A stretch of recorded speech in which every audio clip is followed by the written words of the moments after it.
Hello, good evening, friends. Today we have with us our strategic advisor, Mr. Sunil Subramaniam. As you all know, SEBI has come out with a consultation paper on expense ratio. So let us discuss with Mr. Sunil to find out how does it impact the investor. What is it all about? Over to you, Mr. Sunil. Thank you very much for giving us time.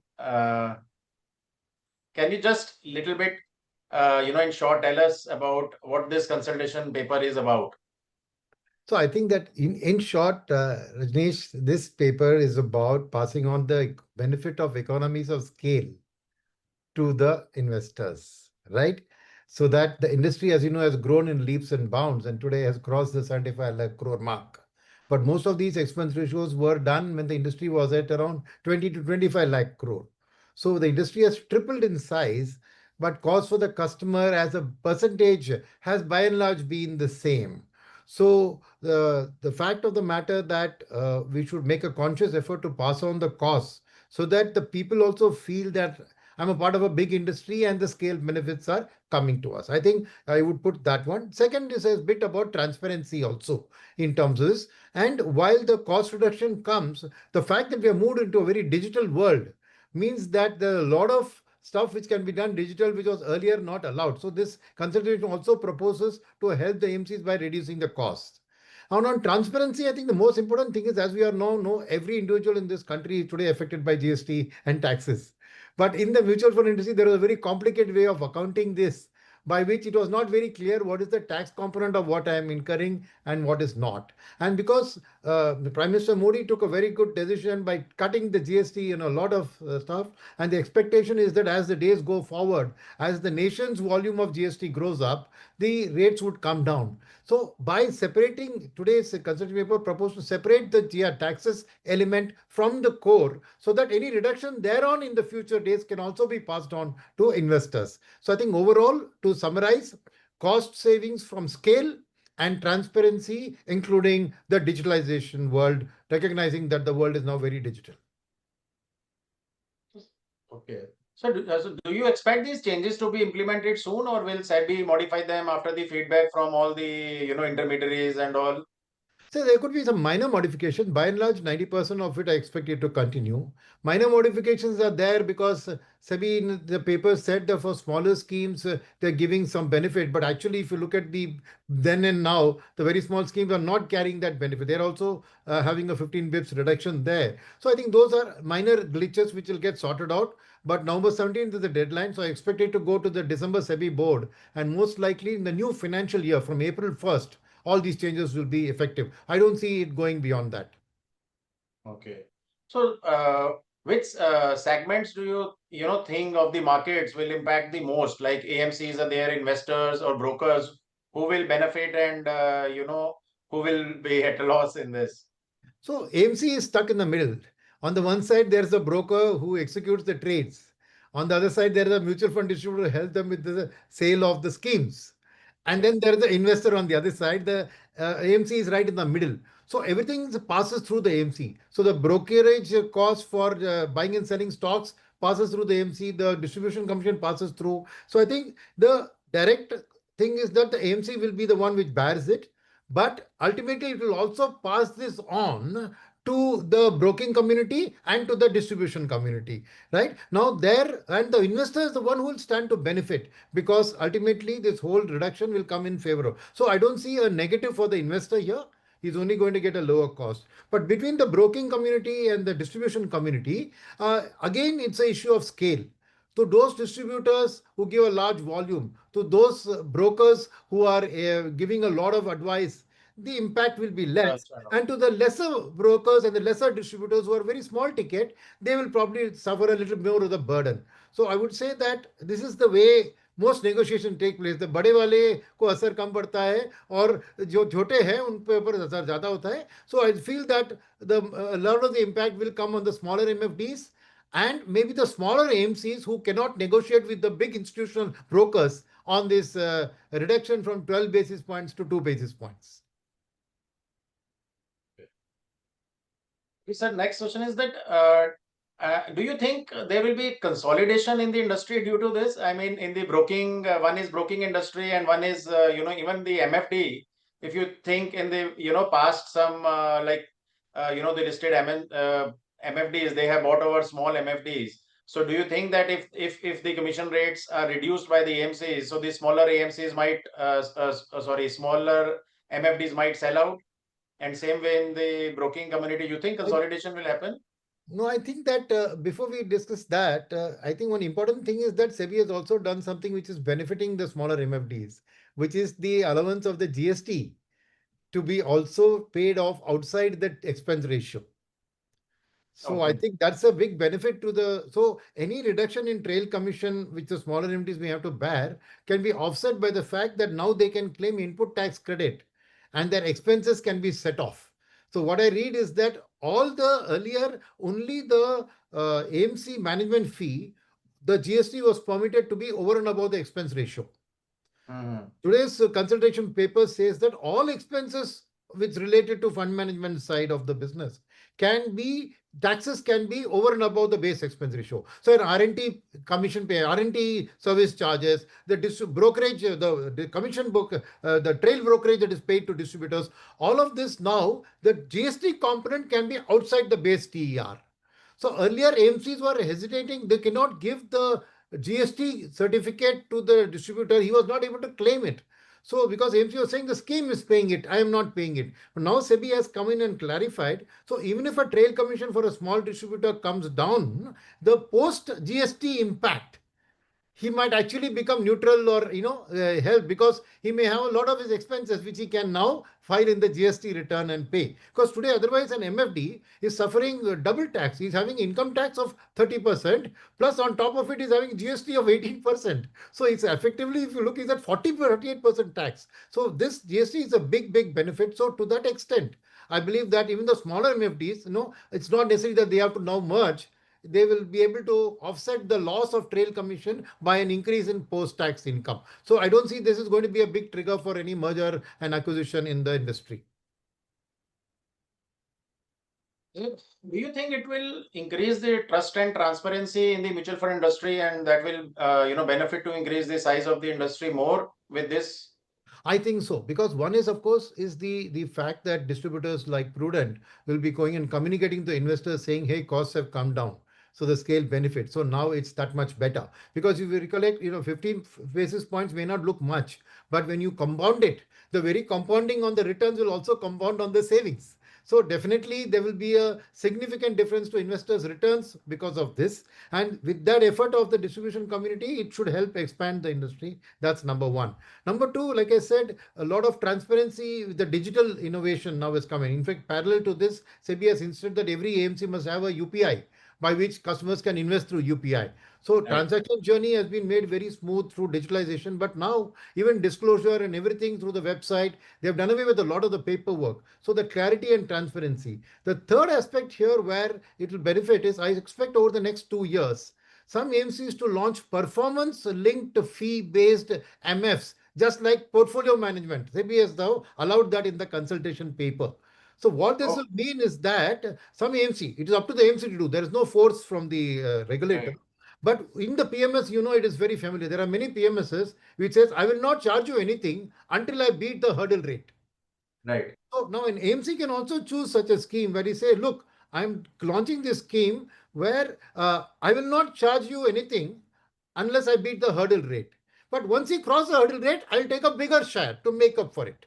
So then the investor makes a 20% plus return. He wouldn't mind paying 3, 4, or 5% because he's saving till it reaches that 20% return mark. If that is a hurdle, he would be paying zero charges. So which means that truly that is skin in the game of the AMC. So that definitely is a transparency because the customer feels मैंने पैसा बनाया तो आप पैसे ले रहे हैं अगर पैसा नहीं बना तो you no cost. So which means that it's a great thing from transparency perspective I would say, but it will take time for the industry to get used to this and launch it because obviously your salary cost and any cost you're anyway going to incur. To say that I will not take any fees till that, it may be a big challenge, but they may come with saying I may charge a smaller fee like 0.5% if it doesn't beat the hurdle rate. And once it beats the hurdle rate, I may quarter make it 3%.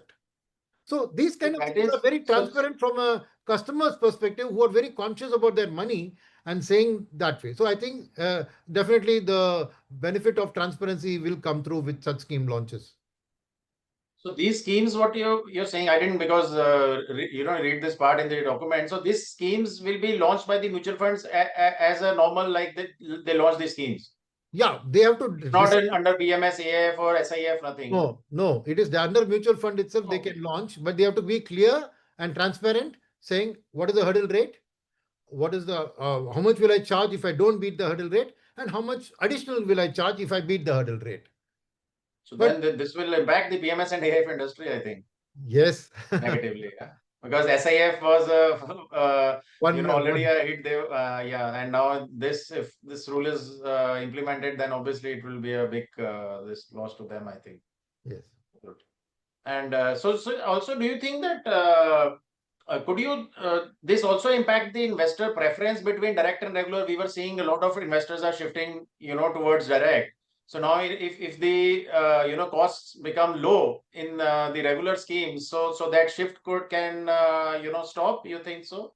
Yeah, I think so because this difference, especially in large scheme, if you say you're a 50,000 crore plus scheme, you're anyway going to be less than 1% on expense ratio, from which distributor commissions, which are the difference between direct and regular, would be, let's say, 60 basis points. Now that is going to further come down by 15 basis points, then the difference between a direct and a regular will come down. So to the Yes. extent people may now feel, ke, chalo bhaiya, it is not that much of a difference. Why should I take the trouble to shift to direct? The distributor is doing my asset allocation, goal planning, financial, so I can stick in the regular. So I think it will actually aid the retention of people in the regular plans.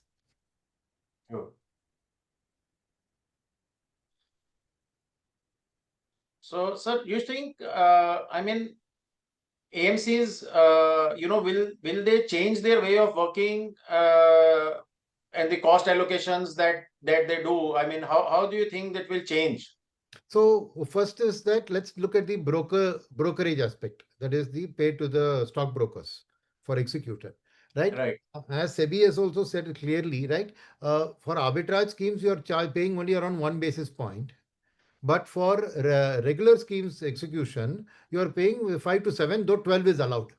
12 is allowed, yeah. Right, 5 to 7 is the average for the industry, right? So what has happened is that why you're paying more for that execution, because there's a research coming along with it, True. number one, right? And so what happens is that now if you want to take benefit of the research of the institutional broker, that cost will come from your within your scheme, which means either your AMC management fee has to come down, or you have to reduce distributor commissions to compensate for that. Right. So the each AMC based on each distributor will take that call. Or But you have to negotiate with the broker. So I think everybody will have to take a no, little. no. The second aspect there is, since this was outside the base TER earlier, a AMC which would buy and hold for 3 years, BAMC which would churn the portfolio every 2 months, was neutral, because anyway that cost was over and above and being passed on to the investor. Okay. By fund management, I didn't care. If I want to sell, I will sell. If I want to buy, I'll buy, because there is no impact on me. The impact is on the ultimate investor, because the Oh, cost was that. Now, anything above 2 on that, you will come to your cost. it So will you will come in be that. very conscious about churning. So True. overall, I think the AMC management, investment management style will be conscious about reducing the churn in the portfolio. So which would, I think, make a significant difference to the way funds are managed. Because now managements will look at a fund manager and say, why are you churning unnecessarily? Because the cost is coming at the cost of our AMC management fee. So there is then a balance. So when it hurts you, you will act.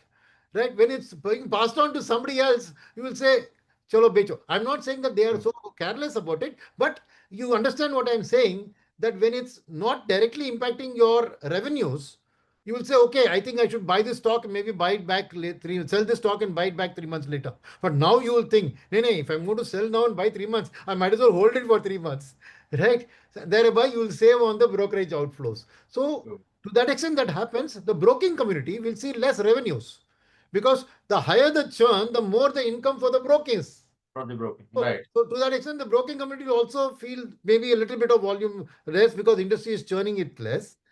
and the fund management style also there. So to that extent, there will be some, I would say still it's marginally, but there will be definite shifts in the management of the style of the schemes. So, do you think this move could encourage, AMCs to go more passive, instead of active then? No, not necessarily. See, now the expense ratios are coming down. See, end of the day, the AMC is driven by two things, right? One is that how strong is their own sales force to go and reach out to direct customers to sell passive, because distributors selling passive is a very small component because the commission structures are very low. Right. Right. So if an AMC wants to build a passive, he has to have a very strong sales network, reaching out to family offices, reaching out to that kind of a thing. Now, when you're dependent on distributors, then always a regular scheme allows you to give a decent amount of commission and have the entire distribution sales force work for you, right? And now that the difference is narrowing, because this reduction has happened here, the difference between passive and this will come down. The temptation to go that side because it will be even lesser. So I think that the shift Take from over regular to more. passive will not be driven by this kind of the regulational change. Yeah, so because if the costs are low, I think the active will take, there'll be more schemes for in active rather than passive. Even clients would also, investors would also look, to go Correct. for active Correct. because of these. So, and so how do you think, I mean, what should the, distributors, do in this case? How should they explain these changes to their clients? And, how can the MFDs turn this, regulatory change into an opportunity? Because if the costs are going to be low, that means the returns for investors will be higher, right? So how can they build on this? So I think that the first thing is that they should probably proactively communicate to the customer that the costs are coming down because of the scale of the industry, and hence your chances of making money have increased. So I think that's first as a positive pitch they should do. Second is from their own perspective also. I think a big boost to them is they can now invest more in the sales and marketing expense to acquire new customers because all that expense can be getting a GST benefit. So all the costs that they incur to the extent that the GMC is being cut from the trail commission plus GST, they can set it off. So they will also can invest more in their business because that expenditure now can get a set off. So they should also look at the business more positively. Third thing is, of course, in the negotiating with the AMC, right? The smaller distributors obviously are going to be at the weaker end of the curve. So while mergers and acquisitions are quite way off, right? They can look at partnering with larger MFDs so that the larger MFC can negotiate on their behalf. Right now, this could be done by forming a very close knit group which negotiates together, or by become a sub distributor to a larger distributor, whereby the larger distributor will obviously negotiate a good deal, and the benefits of that can be shared between the sub broker, sub distributor, and the main distributor. So, whereby you may be still be able to get a better trail commission than if you were standalone there. So, I think this will make them, they should think about their business model now and look at it. Especially, they allow to look at things like a long-term future, whether they have a succession plan. Are their children interested in the business? So if not, then this is the time to write to partner with somebody so that there is a kind of a, this, what do you call, succession also is taken care of and the business gets a lifetime. So this will definitely encourage distributors to think about the way they go about their business. But overall, I think they can turn this to their positive. So I think overall, it's, that now the only thing is how that cost will be distributed between AMCs, brokers, MFDs, and all. But Yes. for an investor, it's a win-win, I think. It is a win-win. And one natural process which may happen is that though the data, the numbers published don't yet show it, but SEBI's intention is that the smaller schemes should be protected from this drop in TER. So to that Okay. extent, smaller schemes may be more remunerative from a distributor perspective to sell. So I would say that will democratize the industry, that not just the largest flexi cap, but a small AMC launching a new flexi cap will also get a good share, because the difference now between the larger schemes and the smaller schemes is going to give you even wider. Right, right. Difference will be wider. Yes. Okay, sir. Thank you very much for your inputs as always. Yes.